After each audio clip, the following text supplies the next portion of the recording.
రాజ్యసభ సభ్యులు సురేష్ రెడ్డి గారు, బాల్కొండ ఎమ్మెల్యే మాజీ మంత్రి వర్యులు ప్రసాద్ రెడ్డి గారు, ఆర్మూర్ మాజీ ఎమ్మెల్యే టిఆర్ఎస్ పార్టీ జిల్లా అధ్యక్షుడు జీవన్ రెడ్డి గారు, అన్న రూరల్ మాజీ శాసనసభ్యులు బాజిరెడ్డి గోవర్ధన్ అన్న గారికి, అదేవిధంగా షకీల్ గారి మిసెస్ అయినటువంటి మన బాబీ గారికి, బాజిరెడ్డి జగన్ గారు, అలీం గారు, చాలా మంది పెద్దలు ఉన్నారు ఇక్కడ.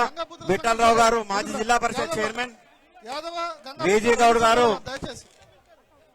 మరి నిజామాబాద్ జిల్లా వ్యాప్తంగా విచ్చేసినటువంటి బీఆర్ఎస్ నాయకులు, కార్యకర్తలు, మా అన్ని నియోజకవర్గాల నుంచి విచ్చేసిన వారందరికీ కూడా పేరు పేరున నమస్కారాలు తెలియజేస్తూ, మరి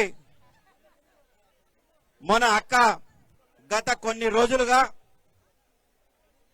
వనవాసం అంటామా, అజ్ఞాతవాసం అంటామా, మరి కొన్ని రాజకీయ పార్టీలు చేసినటువంటి గురి చేసినటువంటి ఇబ్బందుల వల్ల నిజామాబాద్ కి దూరంగా ఉన్నారు.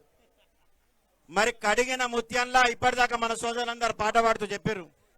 మన పెద్దసారి కూడా చెప్పిండు, కడిగిన ముత్యంలా మన ఆడబిడ్డ తప్పకుండా తిరిగి వస్తుందని చెప్పిండ్రు. మళ్ళీ రోజు కడిగిన ముత్యంలా మన ముందుకు మన అక్క వచ్చింది.